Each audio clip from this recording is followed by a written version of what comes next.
I just had to drive 4 hours from North Carolina to South Carolina with no power steering, you know. Currently out here in Burlington, North Carolina right now, and my SI is having some crazy issues. But before I get into this, huge shout out to Doug and his girl for having me out, showing me around Burlington. It was super chill, but let's get on to what's going on with this thing right here. So this issue has happened pretty much a few times right now, and I've kind of like ignored it and it kind of went away. But when I have the car sitting, I'll start it, and my electric power steering light is on. And right now what's going on is I have no steering and I'm currently locked out. So this is gonna be very interesting. I'm gonna plug my Honda in right now, see if I can get a DTC error code or some type of code to help me mitigate that light, because I'm not sure exactly what's going on, guys. I've heard it could possibly be a speed sensor that causes that light, or I've also heard that the whole rack could possibly be failing. So hopefully it's nothing too crazy. If it's a speed sensor, I can shoot over to the Honda dealership, pick up a speed sensor. If it's the rack, I'm gonna literally have to drive with no power steering to South Carolina, which is like 3.5 hours away. So I'm going to plug in the Honda real quick and we're gonna scan for some error codes.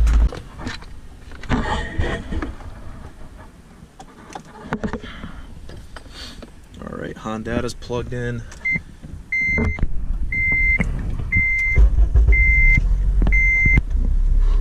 I'm gonna head over to the Honda app real quick. Just connect the Flash Pro,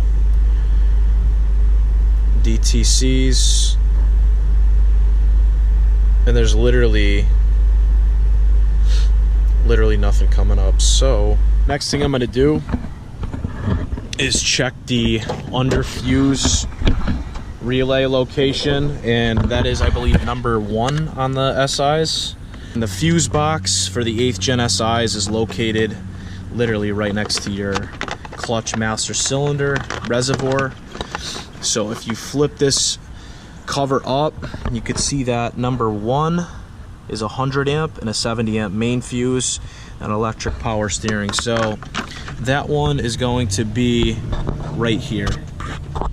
So what I'm gonna do is loosen this up.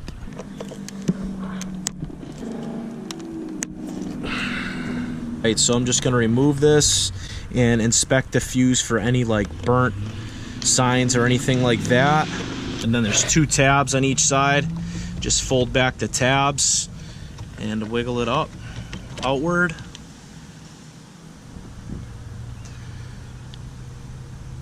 This fuse actually has some like grease on here, like a lot of grease. Maybe that grease is affecting the connectivity. Maybe it's not registering the fuse. So we're gonna go ahead and reinstall this. And then I'm gonna reset the battery one more time.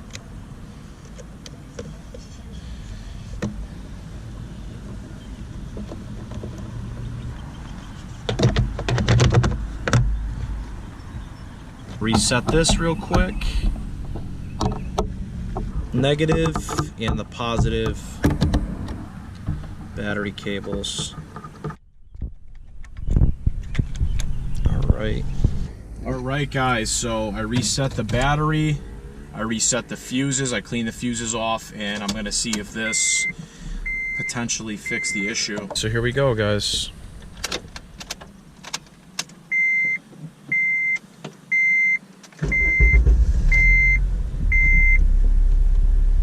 And my wheel is still locked. Went away. I have no more steering wheel lock. Yes. So I have no code on right now, as you guys can see. Another thing that you can do, can try to clear the code if you can. The electronic power steering light, if you can, turn the ignition off, and then you're gonna go ahead and start the engine. So we're gonna start the engine. And then I'm gonna turn the wheel to the left, to the right,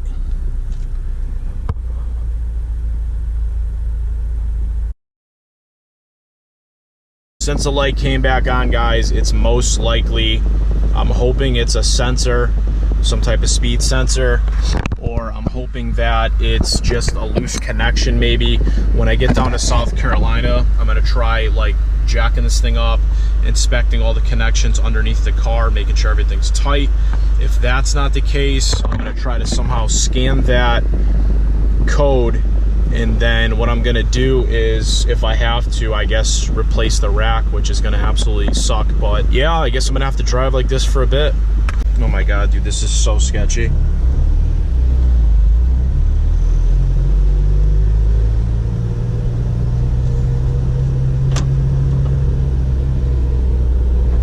So sketchy. Here's my first turn. Wow. Guys, the resistance is freaking insane on this thing, but it's drivable, so.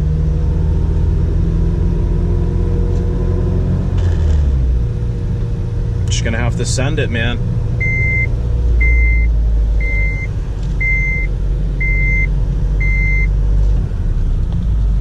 Woohoo!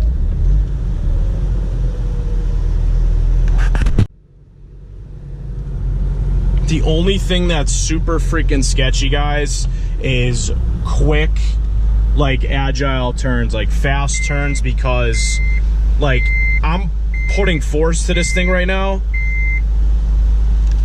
and it's like literally a nightmare to get to move. So I'm gonna have to drive down south like this and hopefully troubleshoot the issue. Still in this Walmart parking lot, as you can see. Also, another thing that I think is causing this issue, either the heat from my race header, or maybe the rack got damaged when I was doing my clutch job. But I supported the steering rack and everything, so I don't really know what's going on here. But it's so sketchy to like try and drive like this. I'm gonna try it one more time here. I'm gonna wait 10 seconds.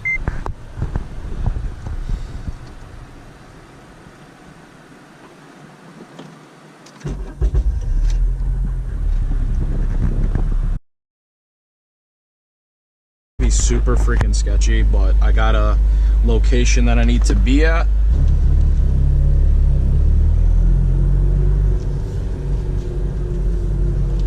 Oh my god.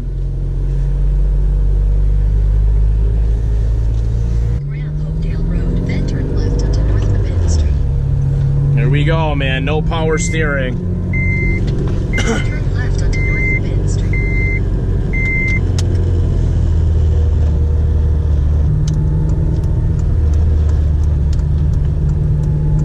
Continue on North Main Street for 4 miles.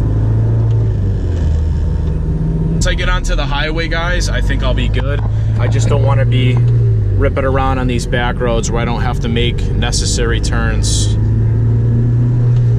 But look at this, guys. It's literally like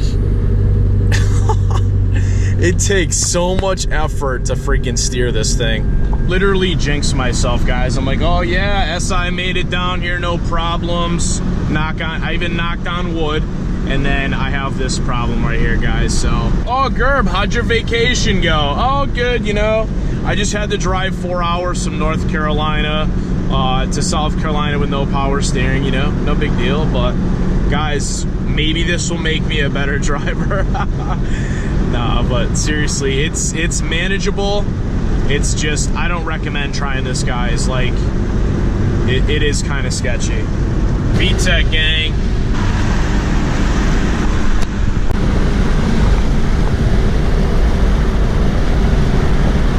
All right, running on 2 hours of sleep right now. It's starting to officially hit me right now, so I'm gonna try to find a decent little hotel for cheap that I can stay at for the night, get some rest, because I don't really want to sleep in the car again. It was very uncomfortable, so I'm gonna see what I can do here.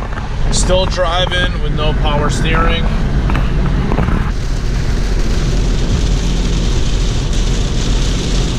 All right, guys, the light is officially off. I'm super happy. Shut the car off. I literally had this thing sitting for like 5 to 10 minutes, and I guess sometimes it will reset itself. So it worked for me. It could probably work for you guys. So give it a shot, and hopefully this lasts for the rest of my ride.